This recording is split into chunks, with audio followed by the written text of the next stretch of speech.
Shalom semuanya, gimana kabarnya hari ini? Luar biasa, amin? Amin. Semua masih tetap semangat di dalam Tuhan kan?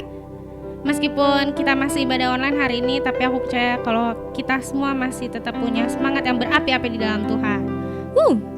Jangan biarkan semangat kita patah dan kendor hanya karena situasi sekarang. Tapi aku mau ajak kita semua supaya hari ini kita bisa sama-sama puji Dia dan kita mau sembah Dia lebih lagi. Saya undang kita semua bangkit berdiri. Kita mau nyanyikan satu lagu yang luar biasa.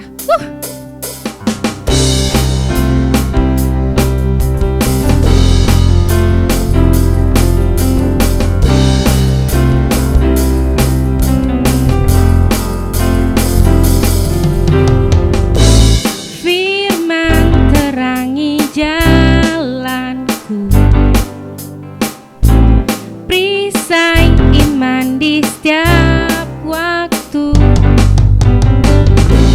lindungiku dari segala, tak pernah ku ragu karena Dia bersamaku, setia menjaga dengan kuasa mulia. Hanya di dalam nama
masih boleh menyembah-Mu Bapa. Kami ingin siapkan hati kami Tuhan untuk masuk lebih dalam lagi Tuhan. Kau terima setiap penyembahan kami Tuhan.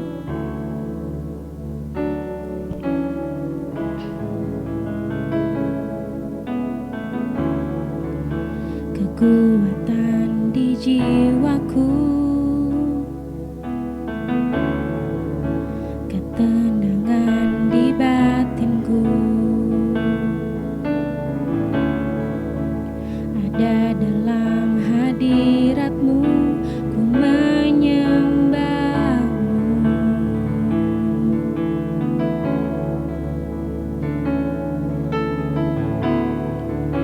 Tersungkurku di kaki-Mu,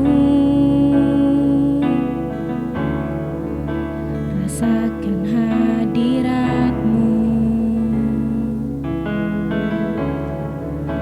Takkan ku melepaskan-Mu, Kau cahaya bagiku. Mengiring-Mu seumur hidupku, masuk dalam rencana-Mu Bapa. Pikiranku, kehendakku, ku serahkan padamu.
hadirat-Mu Tuhan. Kami boleh menyembah-Mu Tuhan, dan Engkau masih memberikan setiap kami Tuhan berkat yang berkelimpahan Tuhan. Kalau hari ini Tuhan kami masih boleh berdiri Tuhan, kami masih sehat Tuhan, kami masih memiliki pekerjaan Tuhan, kami masih dilindungi Tuhan, seluruh keluarga kami Tuhan, kami percaya Tuhan semua atas anugerah-Mu Tuhan, semua karena rencana-Mu yang indah Tuhan atas hidup kami Bapa. Terima kasih Yesus, Kau membiarkan kami Tuhan, supaya kami boleh Tuhan terus mengiring Engkau Tuhan, terus mengikut Engkau Tuhan. Karena kami percaya Tuhan, Tuhan yang kami sembah Tuhan, Tuhan yang kami puji Tuhan, Tuhan yang kami tinggikan Tuhan, tidak akan pernah mengecewakan kami Bapa. Sebentar juga kami akan masuk ke dalam firman Tuhan. Kiranya Engkau yang terus memberkati Tuhan jalannya acara ini Tuhan. Kami serahkan Tuhan ibadah kami hari ini Tuhan ke dalam tangan-Mu Bapa. Kami percaya Tuhan Engkau yang turut beracara Tuhan, Engkau yang turut serta Tuhan, Engkau yang hadir bersama kami Bapa. Terima kasih Engkau yang berkati hamba-Mu Tuhan yang sebentar lagi akan menyampaikan firman-Mu Tuhan. Biarlah Tuhan setiap kami Tuhan boleh diberkati Tuhan, kami boleh diberi Tuhan pengertian dan pemahaman yang baru Tuhan akan firman-Mu Tuhan, sehingga kami boleh belajar Tuhan untuk selalu menjadi pribadi yang lebih baik lagi Tuhan setiap harinya Bapa. Terima kasih. Setiap kita yang sudah siap mendengarkan firman Tuhan, kita katakan amin.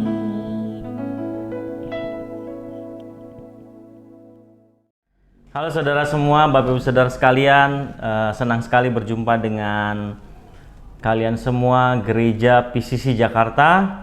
Saya bersyukur bahwa kita semua dalam perlindungan dan pemeliharaan Tuhan.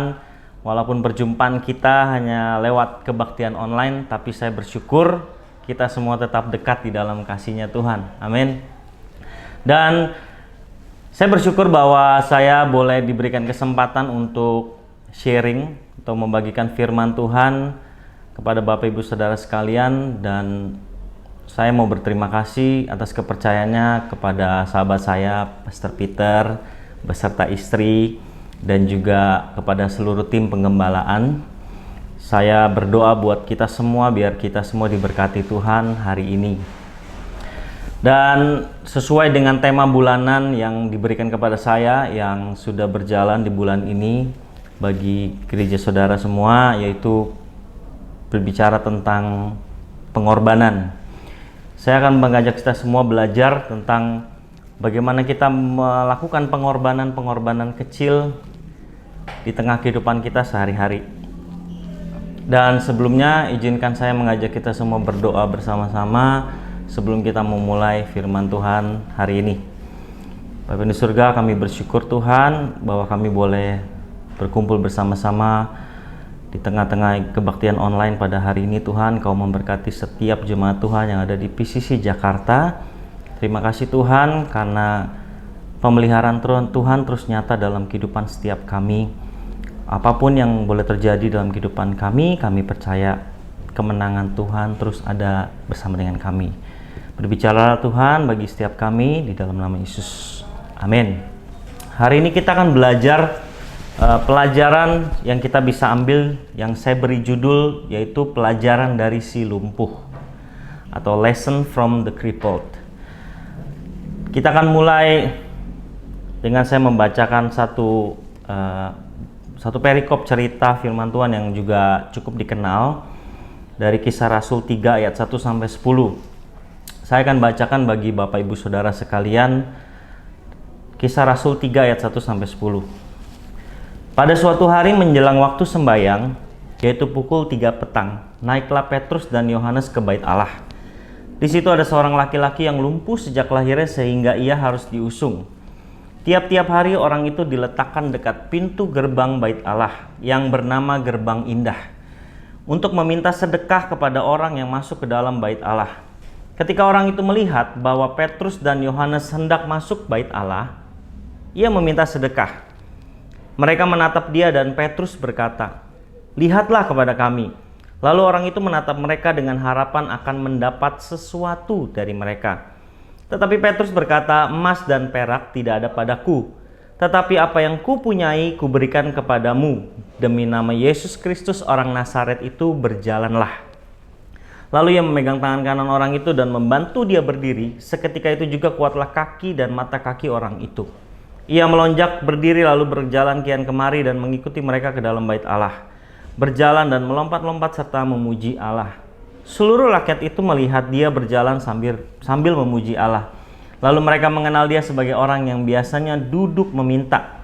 Perhatikan bahwa setiap orang mengenal dia sebagai orang yang biasanya duduk meminta sedekah di gerbang bait Allah. Sehingga mereka takjub dan tercengang tentang apa yang terjadi padanya. Saudara, setiap hari orang lumpuh tersebut ada di depan gerbang bait Allah. Pekerjaannya apa? Hanya meminta sedekah. Dia hidup bergantung kepada orang lain, saudara. Artinya dia harus dianterin di situ mungkin sama keluarganya atau teman-temannya yang kerjanya setiap hari meminta sedekah, saudara, atau mengemis. Ia mengharapkan sesuatu kepada setiap orang yang lewat pada saat itu. Mungkin yang mau ibadah atau hanya sekedar lewat di depan bait Allah tersebut. Dan kadang-kala kita berpikir bahwa dalam kehidupan kita seringkali seperti orang lumpuh ini, saudara. Kita berharap sesuatu kepada Tuhan. Kita berharap banyak hal kepada Tuhan. Ini bukan soal salah atau benar, tapi kita akan mencoba belajar sesuatu tentang cerita ini. Kita coba posisikan diri kita seperti si lumpuh tersebut. Bagaimana supaya kita bisa belajar sedikit pengorbanan kecil yang bisa kita lakukan. Pelajaran pertama, saya akan bacakan lagi, saudara, di ayat 2-6. Di situ ada seorang laki-laki yang lumpuh sejak lahirnya sehingga ia harus diusung. Tiap-tiap hari itu diletakkan dekat pintu gerbang bait Allah yang bernama Gerbang Indah untuk meminta sedekah kepada orang yang masuk dalam bait Allah. Dan ketika orang itu melihat bahwa Petrus dan Yohanes hendak masuk bait Allah, ia meminta sedekah. Mereka menatap dia dan Petrus berkata, "Lihatlah kepada kami." Lalu orang itu menatap mereka dengan harapan akan mendapat sesuatu dari mereka. Tetapi Petrus berkata, "Emas dan perak tidak ada padaku, tetapi apa yang kupunyai kuberikan kepadamu. Demi nama Yesus Kristus orang Nazaret itu berjalanlah." Saudara, pelajaran apa yang bisa kita dapat? Yang pertama, saudara, apa yang disediakan bagi kita seringkali bisa berbeda dari apa yang kita minta. Yang perlu saudara catat adalah Tuhan itu seringkali sediakan hal yang berbeda dari apa yang kita minta, saudara. Dan berbeda di sini bukan selalu hal yang seolah-olah Tuhan itu mempermainkan kita atau dia iseng, saudara. Tapi berbeda itu selalu lebih baik biasanya. Berbedanya Tuhan di sini biasanya selalu lebih besar dari apa yang kita minta. Yang membuat sebenarnya berbeda seringkali, saudara, dari apa yang kita doakan dengan jawaban Tuhan itu sebenarnya biasanya karena ada fokus yang salah dari kita. Waktu orang lumpuh itu meminta sedekah, fokus dia adalah kepada apa yang dia inginkan aja. Kita lihat di ayat 4 bahwa yang dia inginkan, saudara, setiap hari atau mungkin setiap minggu dia ada di depan gerbang bait Allah, yang orang lumpuh itu inginkan hanya sedekah. Mungkin dia hanya berharap, oh, saya terima sumbangan uang atau apapun barang dari orang yang lewat saat itu. Fokusnya hanya kepada apa yang dia inginkan. Nah, makanya di ayat keempat tadi dikatakan gini, Petrus berkata kepada orang lumpuh tersebut, "Lihatlah kami." Petrus itu mengajak orang lumpuh tersebut untuk lihat kepada dirinya dan kepada Yohanes pada saat itu. Untuk apa, saudara? Sebenarnya hanya untuk mengalihkan fokus si lumpuh tersebut. Nah, biasanya orang yang sudah fokusnya kita dapatkan, ada quote yang bilang kalau kita sudah mendapatkan perhatian orang tersebut, kita mendapatkan dirinya. Nah, ketika kita sudah fokus terhadap sesuatu hal, pasti seluruh kehidupan kita akan tertuju kepada hal itu. Dan saya biasanya kalau saya mau ngomong sesuatu hal yang penting sama anak saya, itu saudara, saya selalu bilang kalau saya perlu sedikit penekanan kepadanya. Kalau saya tahu hal itu yang saya mau bicarakan sangat penting, saya selalu bilang, coba kamu lihat ke sini, atau coba kamu lihat ke Dedi sebentar. Kadang dia lagi sambil main atau sambil nonton. Saya pengen mendapatkan perhatian anak saya. Supaya apa? Supaya apa yang saya sampaikan dia terima maksudnya apa. Jadi ketika kita mendapatkan atau memiliki fokus yang benar, harusnya kita bisa mendapatkan hal yang benar juga, saudara. Karena yang diminta oleh orang tersebut, orang lumpuh tersebut, itu hanya sedekah, saudara, bukan kesembuhan. Dan kita tahu secara logika aja, saudara ya, sedekah sama sebenarnya kesembuhan yang akhirnya ia dapatkan, itu lebih besar mana, saudara? Ya tentunya kesembuhan itu sendiri. Di mana itu adalah hal yang sangat jauh yang Tuhan bisa sebenarnya berikan dalam kehidupan kita. Mari saya mau ajak setiap kita, saudara, untuk kita nggak fokus kepada hanya hal yang sebatas keinginan kita, saudara. Perlu menjadi catatan bahwa pengorbanan itu adalah definisinya menyerahkan hak kita, saudara. Apa artinya? Karena gini, ketika seseorang berhasil menyerahkan haknya, biasanya fokusnya akan jadi berubah. Yang tadinya fokusnya kepada keinginan diri sendiri atau kepada hal-hal yang hanya berpusat kepada diri sendiri, akhirnya berpusat kepada orang lain atau Tuhan. Ketika kita mulai belajar mengorbankan hak kita atau menyerahkan hak kita kepada Tuhan, akhirnya fokus kita jadi benar, saudara. Dan akhirnya kita tahu bahwa ketika kita mulai fokus kepada Tuhan, saudara, dan itu tadi, akhirnya kita nggak merasa ada yang beda dari apa yang sebenarnya kita tahu yang Tuhan sedang rencanakan dalam kehidupan kita. Jadi kita nggak sering lagi komplain, saudara. Walaupun kadang manusia itu ya manusiawi, kadang orang ngeluh atau komplain, ya saudara. Tapi karena kita akhirnya fokus kepada Tuhan dan kita menyerahkan hak-hak yang selalu menjadi keinginan pribadi kita atau obsesi kita, dan akhirnya kita juga jadi tahu dan jadi lebih sinkron, saudara, apa yang sebenarnya Tuhan inginkan dalam kehidupan kita. Itu sebabnya mari, saudara, kita boleh berencana apapun, kita boleh punya keinginan apapun, tapi kita harus selalu siap dan terbuka akan apa yang akan Tuhan kerjakan yang mungkin beda dari persepsi kita, saudara.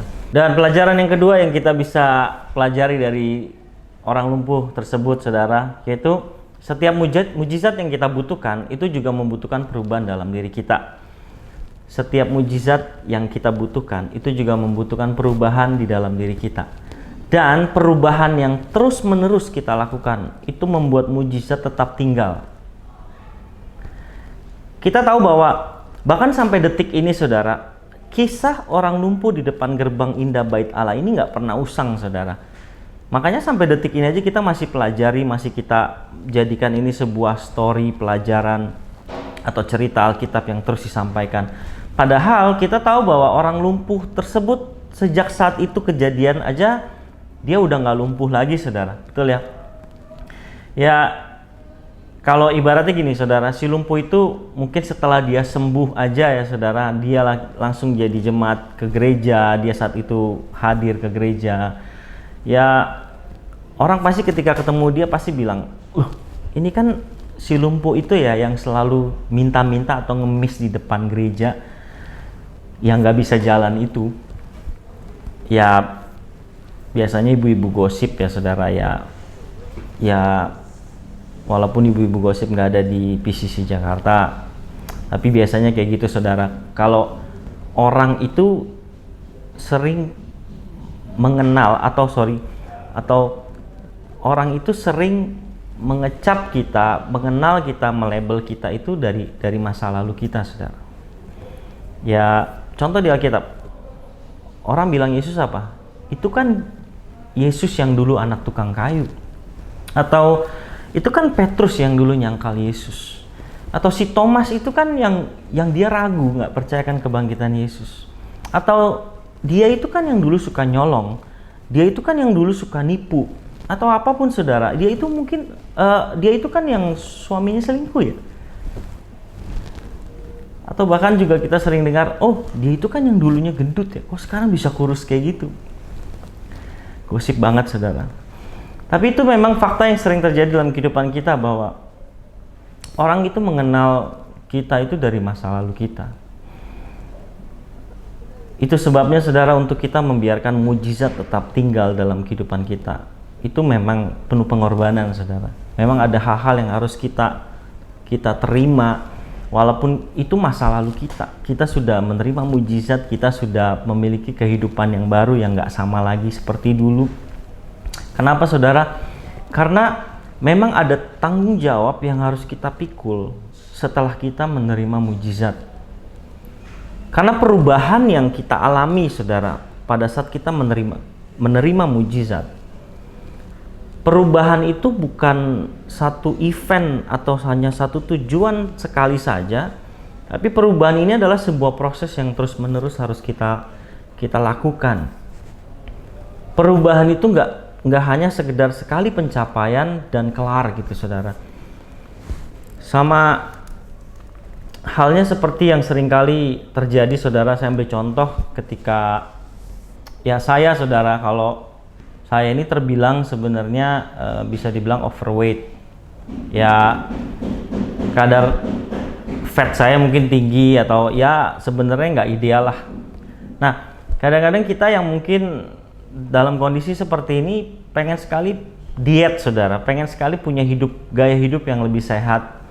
Nah kita tahu bahwa kalau untuk sekedar nurunin berat badan itu gampang saudara. Wah kita ekstrim, kita diet segala macam saudara, kita nggak makan ini itu yang menyebabkan kita jadi lebih gemuk saudara, lemak-lemak dan karbohidrat segala macam mungkin langsung kita tinggalkan. Tapi ketika sudah mencapai poin tersebut, berat kita sudah mulai turun saudara. Nah yang susah itu kan mempertahankan di situnya saudara. Nah makanya perubahan yang terus menerus itu yang membuat mujizat atau berkat Tuhan itu tetap tinggal dalam kehidupan kita. Mari saya ajak saudara juga untuk kita yang sudah mengalami pertolongan Tuhan, berkat Tuhan, mujizat Tuhan. Mari kita terus diubahkan oleh Tuhan setiap hari. Kita mulai terus belajar apa aja sih yang terus saya mau Tuhan berubah dalam kehidupan kita sehari lepas hari.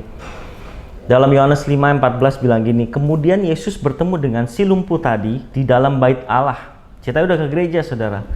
Lalu berkata kepadanya, engkau telah sembuh, jangan berbuat dosa lagi supaya padamu jangan terjadi yang lebih buruk.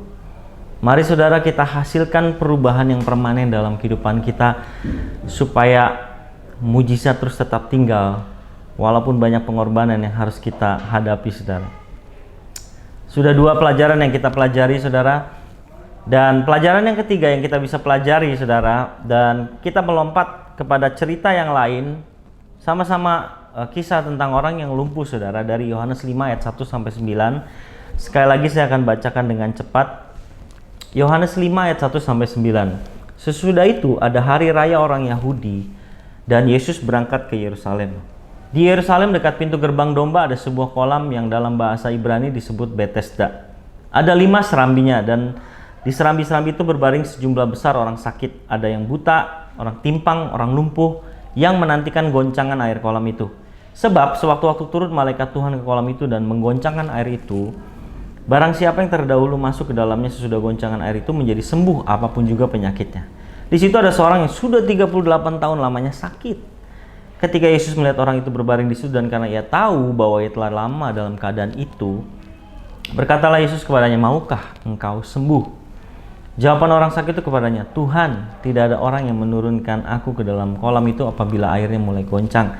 Dan sementara aku menuju kolam itu, orang lain sudah turun mendahului aku. Lalu kata Yesus kepadanya, bangunlah, angkatlah tilammu dan berjalanlah. Dan pada saat itu juga sembuhlah orang itu, lalu ia mengangkat tilamnya dan berjalan. Tapi pada hari itu adalah hari Sabat. Di ayat yang ke-6 berkata bahwa Yesus melihat orang berbaring itu dan karena ia tahu sudah lama orang itu dalam keadaan tersebut, berkatalah Yesus atau Yesus bertanya kepada orang lumpuh tersebut, maukah engkau sembuh? Sebenarnya agak sedikit lucu saudara, bahwa Yesus harusnya tahu bahwa orang yang ada di sekeliling kolam tersebut memang mereka cari kesembuhan. Mereka cari mujizat saudara. Mereka cari pertolongan Tuhan. Walaupun yang mereka harapkan adalah mereka sembuh lewat kolam tersebut. Di cerita sebelumnya, orang lumpuh yang ketemu Petrus dan Yohanes nggak ditanya mau sembuh atau enggak. Tapi di kisah ini, Yesus bertanya, kenapa saudara? Nah, ini pelajaran yang ketiga. Karena apa yang kita lakukan sebenarnya belum tentu sungguh-sungguh menggambarkan apa yang kita inginkan.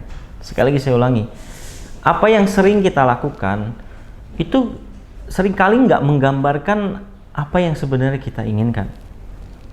Karena mungkin Yesus melihat bahwa kelihatannya orang lumpuh tersebut melakukan apa yang tidak dia inginkan. Atau orang lumpuh tersebut tidak melakukan apa yang dia inginkan, saudara. Makanya Yesus bertanya. Soalnya gini, biasanya orang yang berkorban rela melakukan sesuatu yang nggak sesuai dengan keinginan dia. Orang yang berkorban biasanya dia rela melakukan sesuatu walaupun nggak sesuai sama keinginannya. Dan sebaliknya, orang yang nggak mau berkorban, dia nggak mau melakukan sesuatu yang sesuai keinginannya. Walaupun dia tahu keinginannya, dia nggak mau ngelakuin. Karena dia nggak rela untuk berkorban. Dia nggak mau melakukan sesuatu yang di luar dari apa yang sudah biasa dia lakukan. Kenapa orang lumpuh tersebut sepertinya dia nggak ngelakuin sesuatu yang sebenarnya dia inginkan? Karena mungkin dia nggak yakin harus ngapain. Mungkin kayaknya dia nggak tahu harus ngapain. Walaupun dia bilang, oh, pokoknya saya akan sembuh kalau saya masuk pertama kali di kolam tersebut. Sepertinya dia mendapatkan informasi yang mungkin hanya setengah atau sebagian. Kita nggak tahu keadaan yang lebih jelasnya pada saat itu. Karena gini, yang orang lumpuh itu tahu, satu-satunya hal yang bisa menyembuhkan dia adalah cuman air kolam tersebut kalau dia nyebur pada saat air itu bergoncang dan harus pertama kali. Mungkin itu hal yang hanya dia tahu. Padahal nggak cuman itu. Bukan itu satu-satunya yang bisa menyembuhkan dia. Orang lumpuh ini menerima informasi yang terbatas, nggak lengkap, saudara. Pada akhirnya saya boleh berkata bahwa pengorbanan itu kadang menuntut kita untuk bisa merubah pola pikir kita yang lama, saudara. Kenapa? Karena pola pikir itu terbentuk dari informasi-informasi yang kita terima. Pengetahuan-pengetahuan yang kita bisa terima itu membentuk pola pikir kita. Nah, yang bahaya adalah, saudara, ketika seseorang menerima informasi yang salah atau nggak lengkap, saudara, dibanding dia nggak tahu apa-apa sama sekali. Contohnya, belakangan ini sering terjadi yang namanya hoax, saudara. Kita tahu kalau orang udah percaya hal yang salah atau sudah meyakini hal yang tidak tepat, tidak pas atau tidak lengkap, itu akan terus membentuk pola pikir dia dan akhirnya membuat dia menjadi pribadi yang terbentuk karena pola pikirnya itu. Dan kita tahu bahwa sebenarnya Tuhan bisa memberikan jalan keluar bagi orang lumpuh tersebut. Seringkali, saudara, pelajaran apa yang kita pelajari ini, saudara, itu menantang kita, saudara, untuk Tuhan menantang kita untuk kita melakukan hal-hal yang mungkin gak sesuai dengan keinginan kita. Tuhan ajak tantang kita untuk lebih berkorban sedikit akan kehidupan kita. Kita harus siap kadang-kadang untuk ngelakuin hal-hal yang mungkin ya jauh atau hanya melenceng sedikit dari apa yang kita inginkan. Nah, kalau boleh kita sedikit beralih menempatkan diri kita seperti kisahnya Petrus dan Yohanes di atas. Kita tahu bahwa Petrus dan Yohanes itu dia mau pergi ke bait Allah. Dia mau ke gereja lah istilahnya kalau sekarang. Dia mau pelayanan, saudara. Mungkin dia mau khotbah. Pokoknya dia mau datang ke rumah Tuhan. Dan agenda untuk menyembuhkan orang lumpuh itu nggak ada. Itu menyembuhkan orang lumpuh itu nggak ada di agenda mereka. Pokoknya yang dia tahu adalah, oke, ini adalah saatnya saya sembahyang, saya beribadah, saya mau melayani Tuhan. Mereka niatnya cuma mau ke gereja. Tapi di depan gereja atau di luar gereja, mereka melayani orang yang sakit lumpuh tersebut sehingga sembuh. Nah, ini sekarang ini adalah gambaran, saudara, bahwa kadang-kadang kita itu hanya fokus kepada hal yang kita sudah sering lakukan, pola pikir yang sudah kita bentuk, keinginan kita yang sebenarnya, keinginan kita yang semula, yaitu kita pelayanan di dalam gereja. Maksud saya bukannya berarti pelayanan di dalam gereja itu adalah sesuatu yang salah, tapi itu yang menjadi seringkali pola pikir yang sudah rutinitas seperti itu terbentuk, saudara. Dan padahal Tuhan seringkali menantang kita untuk melakukan hal-hal yang di luar keinginan kita, yaitu pelayanan mungkin ada yang di luar gereja, saudara. Pelayanan ini jangan terjebak hanya seperti sebuah aktivitas yang kelihatan aktivitas rohani. Pelayanan ini bisa bicara banyak hal, saudara. Saudara ketemu orang yang saudara perlu tolong, atau bagaimana saudara bisa senyum sama orang lain, dan orang lain itu hari-harinya jadi lebih indah karena saudara hanya senyum, atau saudara bilang thank you sama orang lain, atau apapun, saudara. Tapi intinya bahwa mari kita selalu siap, saudara, untuk terima tantangan Tuhan untuk kita melakukan hal-hal yang mungkin gak sesuai dengan rencana awal kita, atau planning awal kita, atau bahkan keinginan kita. Dan yang terakhir, saudara, pelajaran yang keempat yang kita bisa pelajari dari si lumpuh tersebut adalah, saya bacakan di Kisah 3 ayat 9 tadi, saudara. Seluruh rakyat itu melihat dia sambil memuji Allah. Saudara, seluruh rakyat atau setiap orang yang melihat si lumpuh yang sudah disembuhkan itu, dia memuliakan Tuhan, saudara. Karena apa yang Tuhan sudah kerjakan dalam kehidupan si lumpuh tersebut, orang-orang bisa melihat. Jadi pelajaran apa, saudara, yang bisa kita pelajari yang keempat ini? Buatlah orang di sekitar kita tercengang dan takjub dengan apa yang Tuhan lakukan dalam hidup kita, bukan membuat orang malah terus kasihan terhadap kita. Mari, saudara, kita memiliki kehidupan yang akhirnya membuat orang lain bisa kayak bingung gitu, kayak wow, hidup itu sangat diberkati ya. Walaupun seperti di poin sebelumnya, saudara, orang tuh kenal kita dulunya kayak gimana, saudara. Tapi karena Tuhan sudah merubah kita, Tuhan sudah mengangkat kehidupan kita, menyembuhkan kita, akhirnya orang lain mulai kaget, tercengang, saudara, takjub. Wow, kok hidup lu sekarang beda ya? Kok lu sekarang udah berubah ya? Memang bukan soal karena apa yang kita lakukan doang, tapi kita percaya ada pekerjaan Tuhan yang kita nggak pernah tahu mungkin yang terjadi dalam kehidupan kita, dan akhirnya orang melihat kita ada sesuatu yang berbeda. Jangan sampai terus kita kejebak, saudara, dalam kehidupan kita ini yang hanya nunggu minta sedekah, hanya menunggu minta kesembuhan, atau kita menunggu kesembuhan itu datang kepada kita. Hidup kita itu harus jadi persembahan yang hidup bagi Tuhan.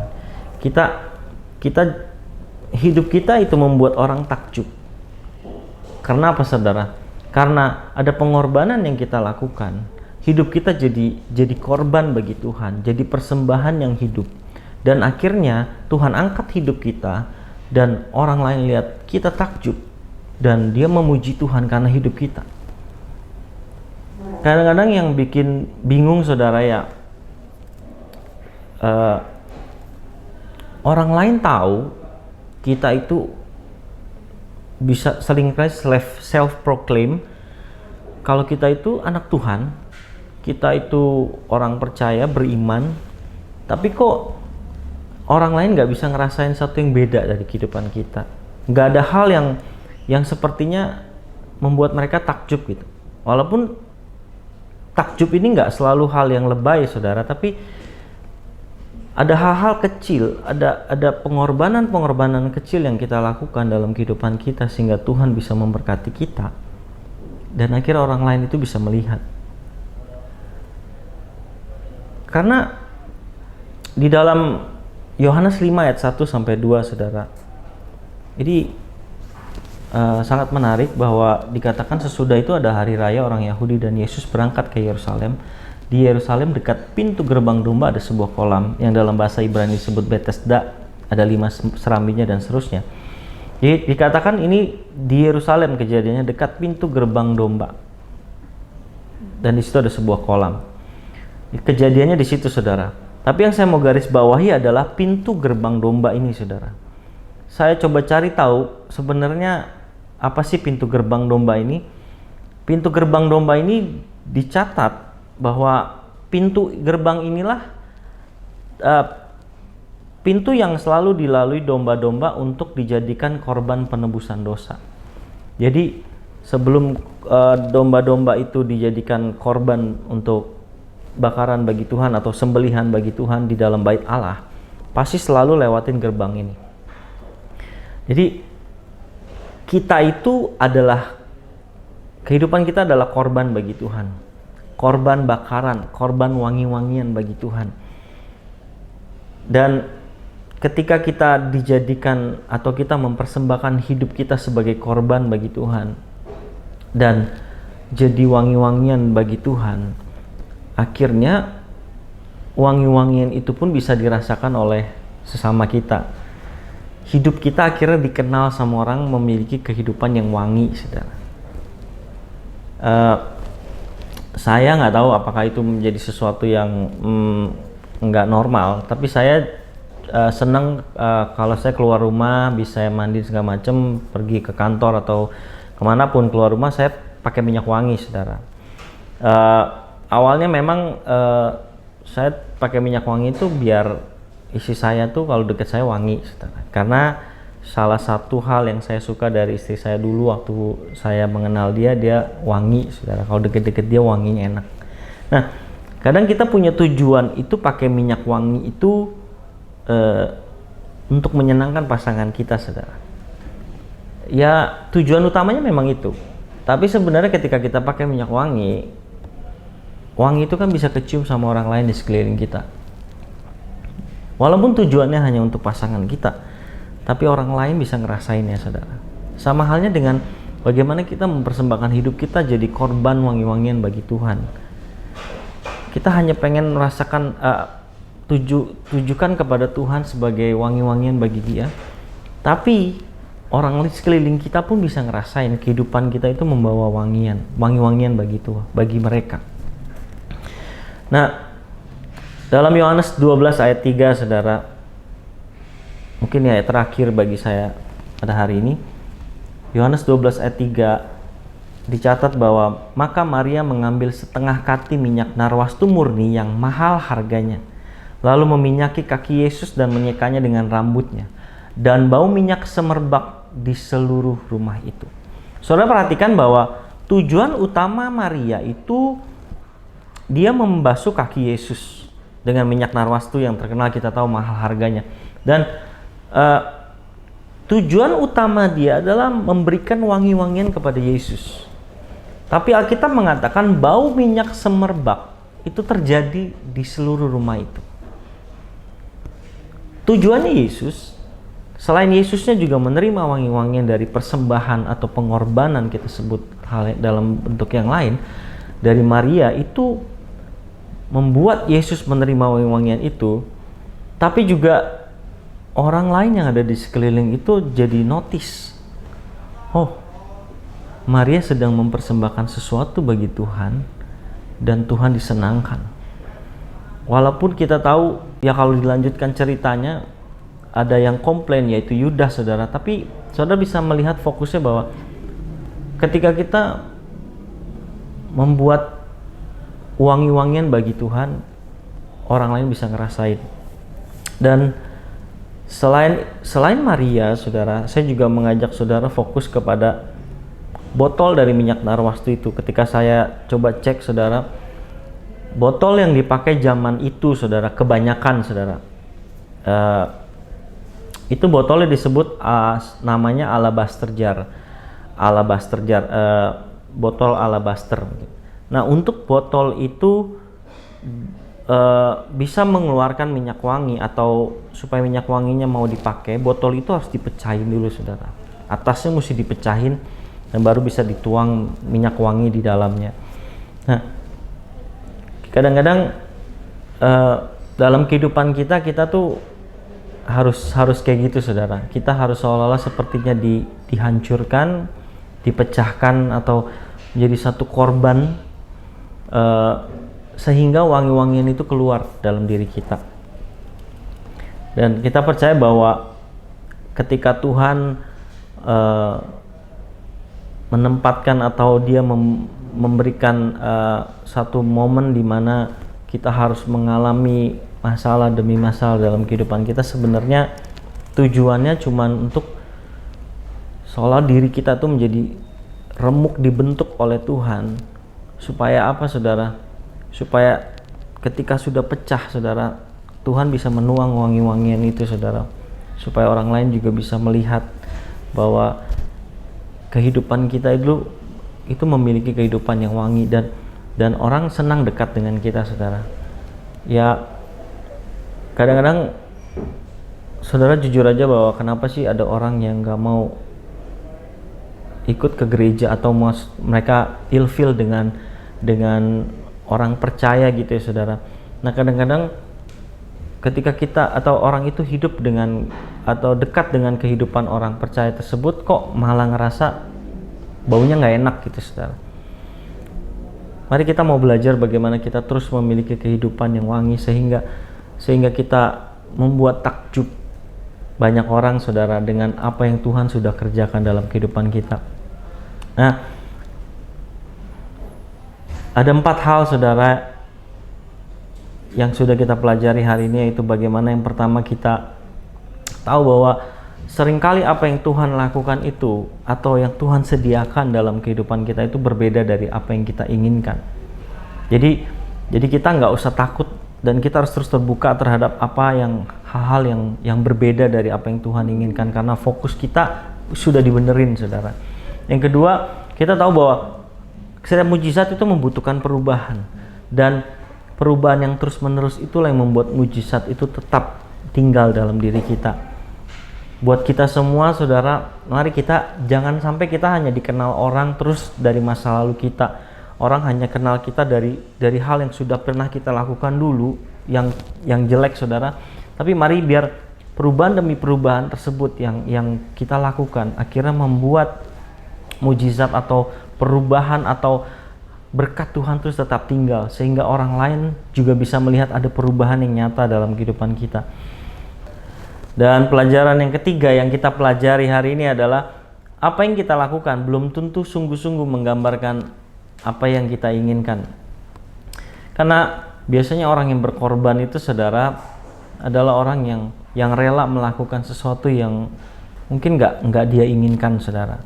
Mari kita belajar mau jadi pribadi yang rela berkorban, saudara, yang mau melakukan walaupun kita tahu itu bukan tujuan semula saya, itu bukan rencana awal saya melakukan itu, tapi karena Tuhan membawa kita di posisi tersebut, di keadaan tersebut, kita harus selalu siap. Dan kita percaya itu bukan untuk menyulitkan kita, saudara. Tuhan itu bukan mau menjebak kita, tapi karena di kondisi seperti itu, Tuhan membuat kita menjadi pribadi yang lebih baik, menjadi pribadi yang lebih dewasa, bertanggung jawab, saudara. Dan yang terakhir, saudara, pelajaran yang kita pelajari hari ini adalah mari kita buat orang di sekeliling kita, di sekitar kita tercengang dan takjub dengan apa yang Tuhan lakukan dalam kehidupan kita. Jangan orang terus kasihan aja sama kita. Jangan orang hanya terus boleh mengecap masa lalu kita, saudara, mengenal kita dari masa lalu kita.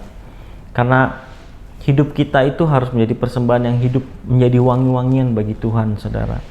Hidup kita itu harus menjadi hal yang membuat orang lain itu betah dekat sama kita, saudara. Karena hidup kita itu wangi. Mari, saudara, saya berdoa biar firman Tuhan hari ini menjadi berkat bagi kita semua, dan saya percaya kita semua akan mengalami banyak hal yang baru yang Tuhan akan sediakan ke depan, saudara. Walaupun kita tahu kondisi sepertinya, walaupun disebut new normal, saudara, tapi kita nggak akan tahu ke depannya seperti apa. Tapi kita percaya Tuhan kita itu sama dahulu, sekarang, sampai selamanya. Amin, saudara. Mari saya ajak kita berdoa bersama-sama. Tuhan Yesus, terima kasih. Tuhan memberkati kami, biarlah firman Tuhan ini menjadi jawaban dalam kehidupan kami, menjadi satu pelajaran dalam kehidupan kami untuk kami menjadi pribadi yang lebih baik, Tuhan. Pengorbanan kecil yang kami pelajari hari ini, biarlah kami bisa melakukan, Tuhan mampukan kami. sehingga kehidupan kami jadi berkat, membuat orang takjub, tercengang Tuhan, membawa kemuliaan bagi nama Tuhan. Terima kasih Bapa, dalam nama Yesus kami berdoa, amin. Baik Bapak Ibu Saudara dikasihi di dalam Tuhan, kita telah mendengarkan firman yang disampaikan oleh Bro Ruben. Semoga firman yang disampaikan memberkati kita semua, jemaat PCC. Ada beberapa pengumuman yang akan saya sampaikan seputar PCC Jakarta. Yang pertama, memasuki minggu ketiga di bulan Juni ini, maka kita akan mengadakan New Normal POD. Jadi, untuk teman-teman yang POD, yang POD, di minggu pertama kemarin sudah disosialisasikan bahwa dalam bulan ini kita sudah mulai melakukan kegiatan POD secara normal. Jadi artinya buat Bapak Ibu semua atau teman-teman saudara bisa POD sesuai dengan grup yang telah dibagi.